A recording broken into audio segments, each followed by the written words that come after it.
नमस्कार प्यारे साथियों। जय हिंद। वंदे मातरम। कैसे हैं सब आप? तो मित्रों, हम एक और वीडियो लेके आ गए हैं ताज़ा तरीन मोहक महक के साथ। कक्षा 10 एनसीईआरटी हिंदी अनिवार्य। और मैं स्वागत करता हूं आपका आपके अपने यूट्यूब चैनल श्री राम अध्ययन मंत्रा में। तो साथियों, हमारी जो अध्ययन प्रणाली है वो निरंतर रही है और कक्षा 9 से लेकर कक्षा 12 तक हम एनसीईआरटी का डेली एक वीडियो अपलोड करते हैं। तो आप सदैव हमारे साथ बने रहिए और आपका जो सहयोग है वो बहुत अधिक इम्पोर्टेंट है, मुझसे भी अधिक और उससे भी अधिक है आपकी स्टडी जो लगातार चलनी चाहिए। तो मित्रों, कक्षा 10 एनसीईआरटी हिंदी अनिवार्य में हमने पिछले वीडियो में रामवृक्ष बेनीपुरी का जीवन परिचय किया और उनका अध्याय कक्षा 10 में आया है बाल गोविंद भक्त, जैसा कि आपको दिखाई दे रहा होगा। इसी पे हम लोग आज बात करेंगे बाल गोविंद भक्त पे। और सबसे पहले मूल पाठ पे जाने से पहले पाठ परिचय देख लेते हैं ताकि आपको समझ में आ जाए कि पाठ के अंदर क्या दिया गया है। तो चलो चलते हैं, अध्ययन करते हैं पाठ परिचय का। तो साथियों, बाल गोविंद भक्त रेखा चित्र के माध्यम से लेखक ने एक ऐसे विलक्षण का अर्थ क्या होता है? विशिष्ट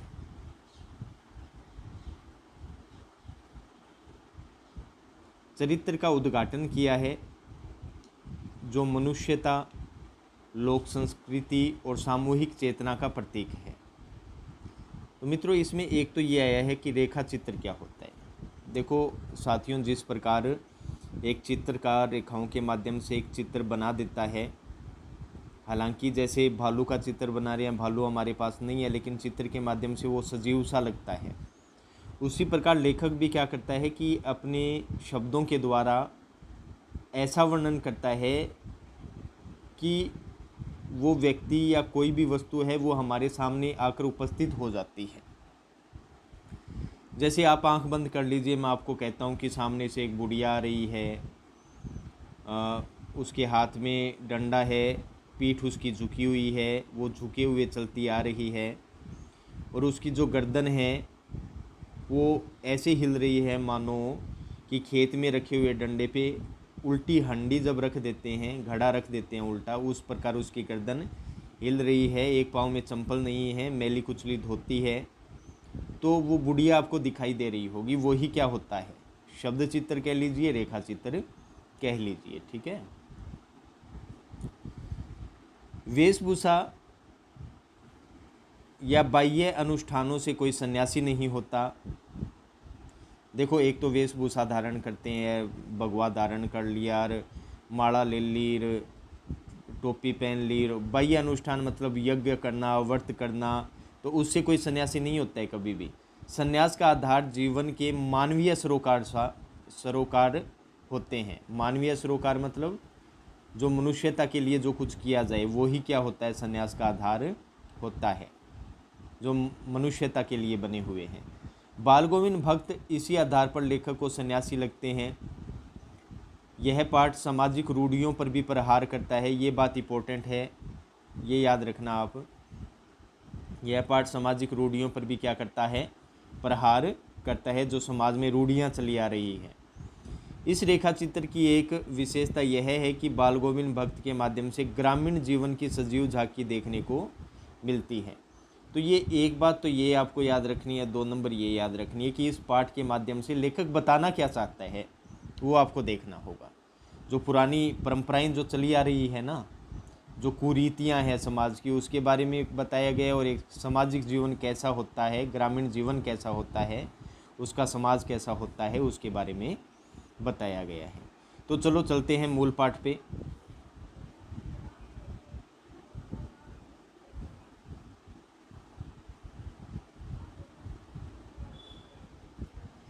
ये आपके बाल गोविंद भक्त।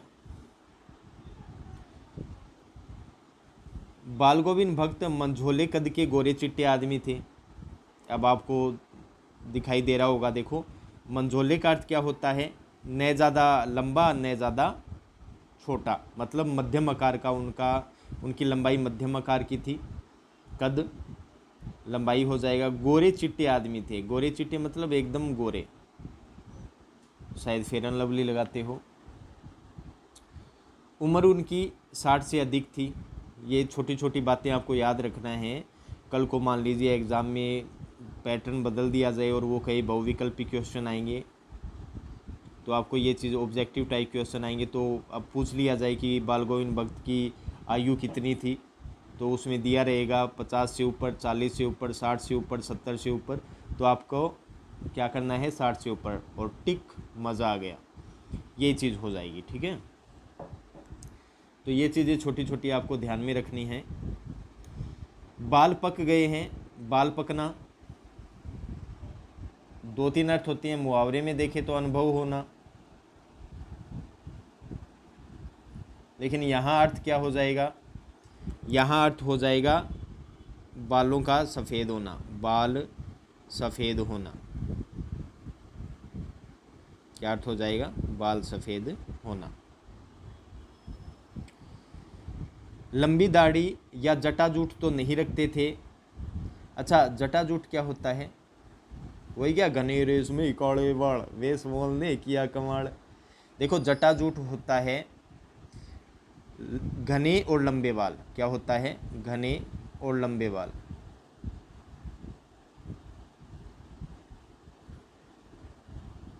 घने लंबे बाल वो नहीं रखते थे, जैसे अघोरी बाबा और जो साधु महात्मा रखते हैं ना, वैसे बाल या दाढ़ी वो नहीं रखते थे।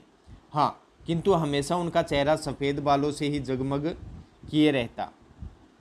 जगमग का अर्थ चमकता रहता।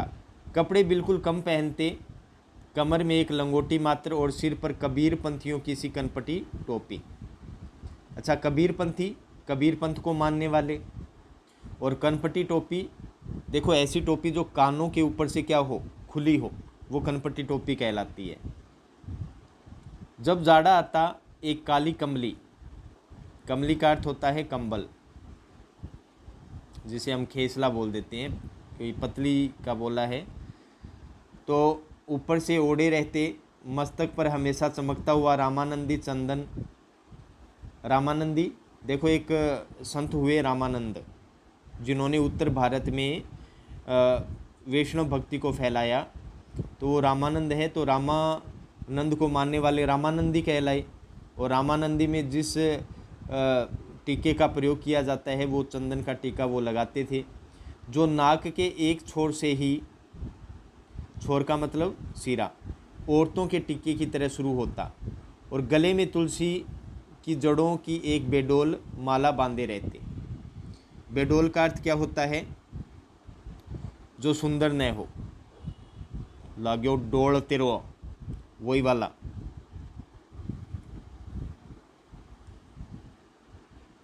अब देख लो, ये शब्द चित्र आ रहे हैं ना समझ में, भाई वो कह रहे हैं कि भाई एक व्यक्ति है, उनका कद क्या है, मंझोला है। अब देख, सुनते जाना, आंख बंद कर लो, आप सुनते जाओ कि देखो एक आदमी आपको सामने दिखाई दे रहा होगा जो मध्यम आकार का, उसका कद मध्यम कर दो, लंबा मत करना ज़्यादा, वरना भूत लगेगा। सिर पे कनपटी टोपी है, ठीक है, रामानंदी टीका लगाए हुए, नाक के एकदम छोर से ऊपर तक लगा हुआ है, फिर गले में तुलसी की माला पहने हुए हैं, सफ़ेद दाढ़ी आई हुई है, बालों पे सिर पे सफ़ेद बाल हैं, और एक लंगोटी धारण किए हुए हैं, कंबल ओढ़े हुए हैं। देख लो कैसे दिखाई दे रहे होंगे, गुंडे तो नहीं दिखाई दे रहे होंगे। हाँ, तो ये शब्द चित्र होता है। ऊपर की तस्वीर से यह नहीं माना जाए कि बाल गोविंद भक्त साधु थे, नहीं, बिल्कुल नहीं, नहीं, बिल्कुल गृहस्थ। उनकी गृहिणी की तो मुझे याद नहीं, उनके बेटे और पतोहू को तो मैंने देखा था। अच्छा, अब कुछ एक चीज़ें कर लेते हैं। पहली बात, गृहस्थ क्या होता है, जिस व्यक्ति का परिवार हो, पुत्र हो, मतलब उसका खुद का एक छोटा परिवार हो। गृहिणी का अर्थ क्या होता है, पत्नी, सहधर्मचारिणी, ठीक है। तो लेखक यहाँ कह रहे हैं कि हाँ, वो साधु नहीं थे, क्योंकि साधुओं का काम, ज़्यादातर साधु क्या होते हैं, घर त्याग देते हैं और ख़ुद को साधु समझते हैं। लेकिन यहाँ बाल गोविंद भक्त की बात करें तो वो बिल्कुल क्या थे, गृहस्थ थे। और गृहस्थ रह कर भी साधु बना जा सकता है। गृहिणी पत्नी हो गए तो उन्होंने उनकी पत्नी को तो नहीं देखा था, लेकिन उनके बेटे और पतोहू को ज़रूर देखा था। पतोहू का अर्थ क्या होता है, पुत्रवधू, जिसे अपने भाषा में बोलते हैं बींदनी। है वो बींदनी, टमाटर की चटनी बना ली कि आ जा खा ले टमाटर की चटनी, मैं दूँ रहे इतने। हाँ, थोड़ी खेती बाड़ी भी थी, एक अच्छा साफ सुथरा मकान भी था, ये भी अच्छी बात है। किंतु खेती बाड़ी करते, परिवार रखते भी बाल गोविंद भक्त साधु थे, साधु की सब परिभाषाओं में खरे उतरने वाले। अब देख लो, गृहस्थ थे, खेती बाड़ी परिवार सब थे, लेकिन थे वो साधु। जिस प्रकार एक साधु होता है, घर त्याग के पाखंड करता है। अब देख लो यहाँ पे जो ऊपर मैंने बात बताई पाठ परिचय में कि यहाँ पे जो पुरानी रूढ़ियाँ हैं उस पर प्रहार किया गया है। अब रूढ़ियों के मुताबिक क्या करते हैं साधु कि भाई घर त्याग दिया, जटाजूट कर ली और भगवान धारण कर लिया तो साधु बन गए, यही मानते हैं। लेकिन यहाँ बाल गोविंद भक्त की बात करें तो वो गृहस्थ भी है, अपने परिवार का पालन पोषण भी करते हैं, खेती बाड़ी भी है। इतना सब होते हुए भी वो साधु का जीवन जीते हैं और किसी भी प्रकार से अन्य साधुओं से बिल्कुल भी कम नहीं है। परिभाषाओं का अर्थ क्या होता है, लक्षणों, मतलब जो साधुओं के लक्षण होते हैं ना, उन पे एकदम खरे। खरे का मतलब क्या होता है, पूर्ण, उतरने वाले। कबीर को साहब मानते थे, उन्हीं के गीतों को गाते, उन्हीं के आदेशों पर चलते, कभी झूठ नहीं बोलते, खरा व्यवहार रखते। खरा व्यवहार का अर्थ क्या होता है, जिसमें छल कपट न हो। छल कपट न हो, ऐसा व्यवहार जिसमें क्या न हो, छल कपट न हो, ऐसा व्यवहार वो रखते थे। किसी से भी दो टूक बातें करने में संकोच नहीं करते। जिस प्रकार कबीर सीधे सीधे कह देते थे, ना तो उन्होंने हिंदुओं को छोड़ा, ना मुसलमानों को छोड़ा, सबको एक बराबर माना और सबको लताड़ा जो उनकी कमियां थी। तो वो इसी प्रकार जो बाल गोविंद भक्त थे वो भी किसी बात करने में संकोच नहीं करते थे। संकोच का अर्थ क्या होता है, झिझक। न किसी से खामख खा का अर्थ व्यर्थ हो जाएगा, व्यर्थ झगड़ा मोल लेते थे। अपना काम से मतलब काम रखते थे, ना किसी से लेना कुछ लेना, अपना खेती बाड़ी करते, अपना परिवार पालते।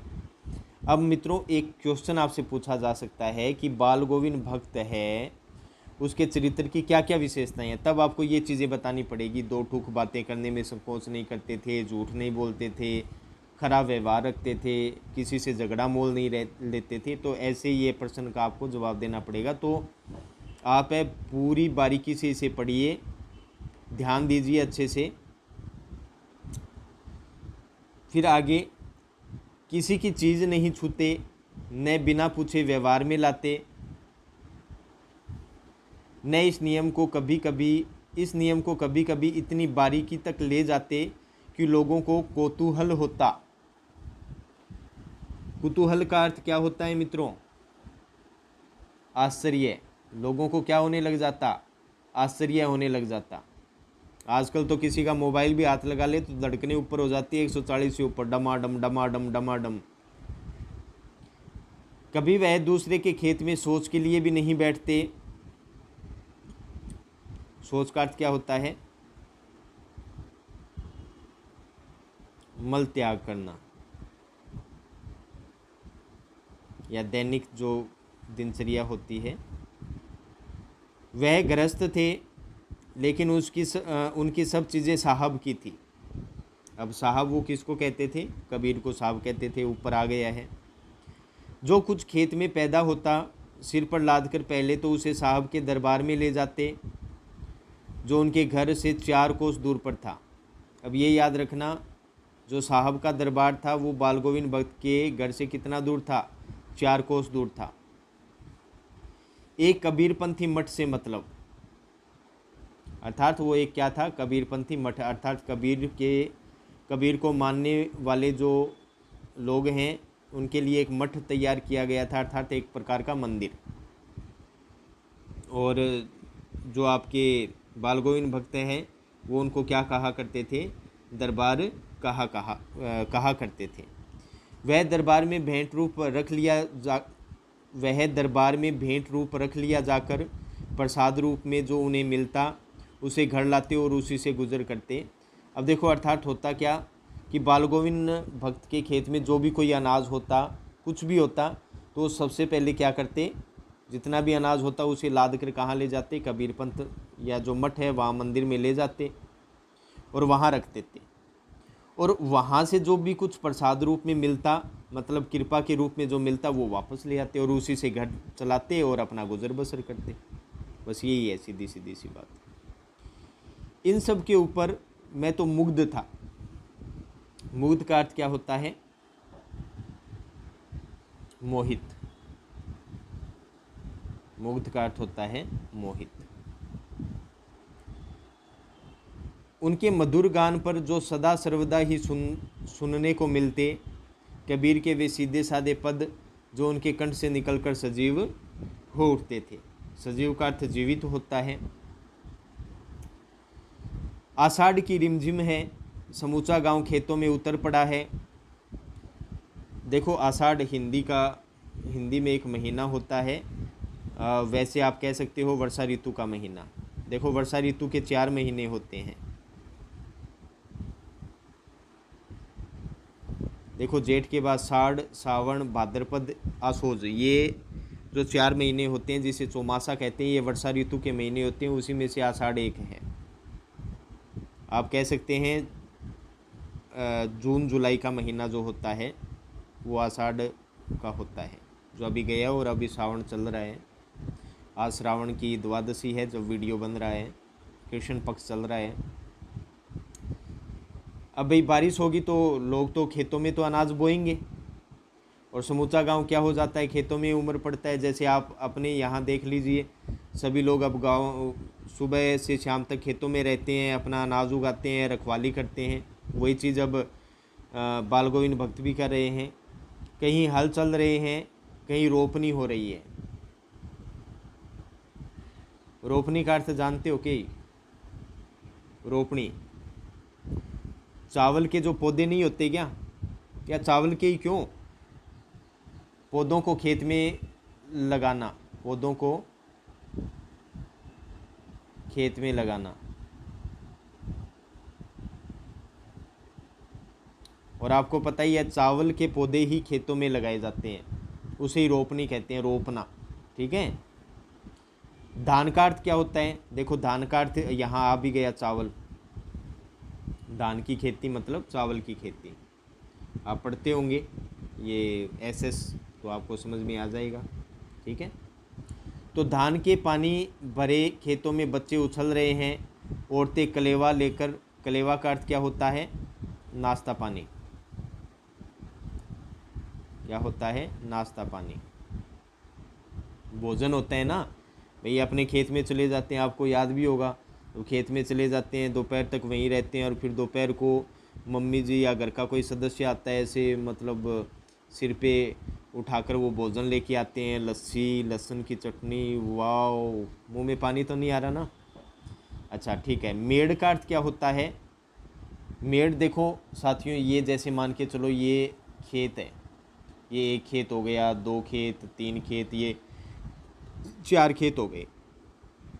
अब ये जो 4 पंक्तियां मैंने खींची है ना, 4 रेखाएं ये वाली, तो ये जैसे खेतों को अलग कर रही है, ये 1 2 3 और 4, ये अलग अलग खेतों कर रही है। ये क्या कहलाती है, मेड़ कहलाती है। ये वाली ये मेड़ होती है। ठीक है ना।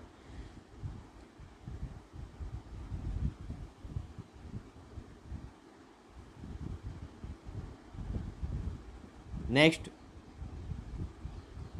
मेड़ पर बैठी है, आसमान बादल से घिरा, धूप का नाम नहीं, ठंडी पुरवाई चल रही है। पुरवाई का अर्थ क्या होता है, पूर्व दिशा से चलने वाली हवा। पूर्व दिशा से चलने वाली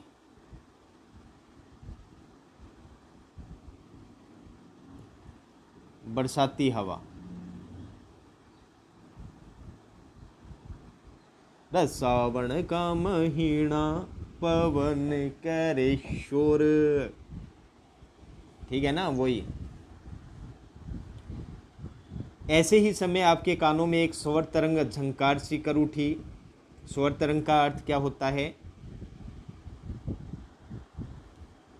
ये वाला स्वर तरंग, इसका अर्थ होता है संगीत या गीत की ध्वनि, ठीक है। झंकार सी उठी, यह क्या, यह कौन है? आश्चर्य, यह पूछना न पड़ेगा। बालगोविंद भक्त समूचा शरीर कीचड़ में लिथड़े का मतलब डूबा हुआ, कीचड़ में लिपटा हुआ, अपने खेत में रोपनी कर रहे हैं। उनकी अंगुली एक एक धान के पौधे को पंक्तिबद्ध खेत में बिठा रही है। पंक्तिबद्ध मतलब पंक्ति के अनुसार खेत में बिठा रही है। उनका कंठ एक एक शब्द को संगीत के जीने पर अर्थ क्या होता है? सीढ़ियों पर। संगीत की जो सीढ़ियाँ होती है ना, स्वर सारे गामा पदानी सा, वो वाला, पर चढ़ाकर कुछ को ऊपर स्वर्ग की ओर भेज रहा है और कुछ को इस पृथ्वी की मिट्टी पर खड़े लोगों के कानों की ओर। मतलब उनका जो मुख है ना, वो कुछ ऊपर उठा हुआ है और कुछ ज़मीन में वो खेतों की रुपाई, वो पौधों की रुपाई कर रही है, तो कुछ उनका मुख नीचे है। बच्चे खेलते हुए झूम उठते हैं। मेड़ पर खड़ी औरतों के होठ कांप उठते हैं, वे गुनगुनाने लगती है। मतलब बाल गोविंद भक्त के साथ ही वो गुनगुनाने लगती है, जैसे अपने करते हैं ना, ईयरफोन डाल के और गाना सुनते हैं और गानों के साथ हम भी गुनगुनाते रहते हैं। अरे ईयरफोन उतार के देखे तो लोग भाग जाएं। हम तो अपनी जान में पता नहीं वही बन जाते हैं, बस हम ही गा रहे हैं गाना, अब ईयरफोन निकाले अगला डर जाए। फिर देखो आगे, हलवाहों के पैर ताल से उठने लगते हैं। हलवाहे कौन होते हैं? हल चलाने वाले, हल चलाने वाले। और ताल का अर्थ क्या होता है?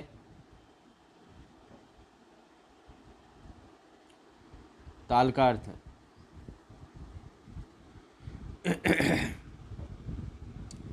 ताल का अर्थ होता है गीत की लय। गीत जिस लय में गाया जाता है ना, जिस गति से गाया जाता है, वो हो जाएगा। रोपनी करने वालों की उंगलियां एक अजीब क्रम से चलने लगती है। बाल गोविंद भक्त का यह संगीत है या जादू। भादों की वह अंधेरी अधरतिया। अब भाद्रपद महीना है, उसकी अंधेरी अधरतिया। अब आगे की तरफ चले गए हैं हम लोग। सावन का महीना बीत चुका है, आषाढ़ का महीना बीत चुका है। अधरतिया का मतलब होता है आधी रात। अभी थोड़ी ही देर पहले मूसलधार वर्षा खत्म हुई। अच्छा, मूसलधार क्या होता है? मूसल के समान बड़ी बूंदों वाली या मूसल के समान धार वाली, ठीक है ना, बड़ी ज़्यादा अधिक वर्षा। बादलों की गरज, बिजली की तड़फ में आपने कुछ नहीं सुना हो, किंतु अब झिल्ली की झंकार। अच्छा, झिल्ली की झंकार, झिल्ली क्या होती है मित्रों? झिल्ली का अर्थ होता है झिंगुर। अपने कहते भी हो झिंगुर। अब आपको मैं बता दूं झिंगुर क्या होता है। देखो, अपनी मारवाड़ी भाषा में बात करें तो काड़ती की सारी। कौन सी की सारी? काड़ती की सारी। तो काड़ती की सारी होती है ना, रात को चढ़ करती रहती है, वो होता है, देख लो साथियों, झिल्ली, ठीक है ना। वो रात को किड़ किड़ की आवाज़ होती है, तो अब तो समझ गए होंगे। दादुरों की टर टर, दादुर मेंढक। बालगोविंद भक्त के संगीत को अपने कोलाहल में डुबो नहीं सकती। उनकी खंजड़ी डिमक डिमक बज रही है। खंजड़ी का अर्थ क्या होता है? देखो ये ऐसी बनी होती है गोल, ये खंजड़ी होती है, इसमें बीच में है ना ये ऐसे ये लोहे की है ना छोटी छोटी प्लेट लगी रहती है और ये हाथों से ऐसे बजाई जाती है। ये छोटी सी खंजड़ी होती है। देखें तो चित्र में दी है क्या, आपको शायद समझ में आ जाए। ये देखो चित्र में दे भी रखी है। ये है मित्रों खंजड़ी छोटी सी। और ये देखो कबीरपंथी टोपी, ये वाली, ये बच्चे आदि झूम रहे, ये बाल गोविंद भक्त हो गए। लंगोटी धारण है, ये कंबली है। ठीक है। और वे गा रहे हैं, गोदी में पियुआ चमक उठे सखिया चिहुक उठे ना। तो ये वो गा रहे हैं। तो पियुआ का अर्थ क्या होता है? प्रियतम।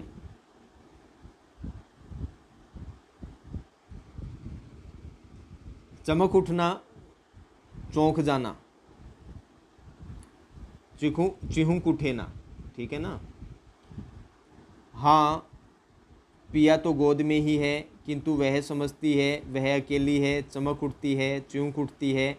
उसी भरे बादलों वाले भादों की आधी रात में उनका यह गाना अंधेरे में अकस्मात अचानक। मतलब एक नायिका है, वो ये सोचती है, भाई उसका नायक क्या है? अच्छा ये अचानका लिख दिया, ये गलत है। अकस्मात का अर्थ होता है अचानक।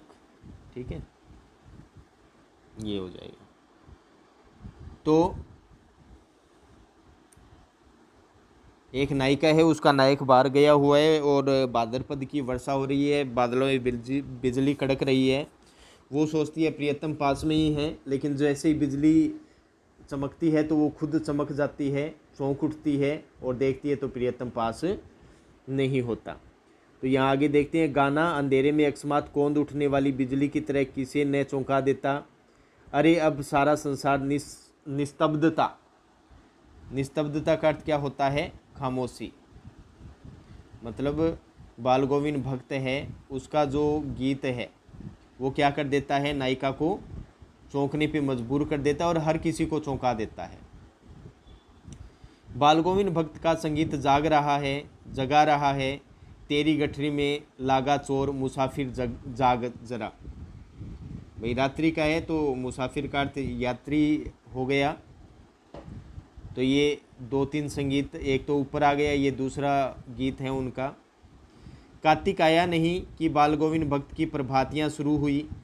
अब कार्तिक मास की बात हो रही है। पूछा जा सकता है कौन कौन से मास का वर्णन है, तो आषाढ़ का देख लिया, आषाढ़ के बाद में भाद्रपद देख लिया और अब आ गया है कार्तिक। ठीक है। और प्रभातियों का अर्थ क्या होता है? प्रातःकालीन गीत। भाई सुबह सुबह घूमते वक्त जैसे आपने देखा हुआ ना, हरे राम राम राम हरे हरे, ऐसे सुबह सुबह है ना घूमना और ऐसे गीत गाना, भजन करना शुरू हुई, जो फागुन तक चला करती है।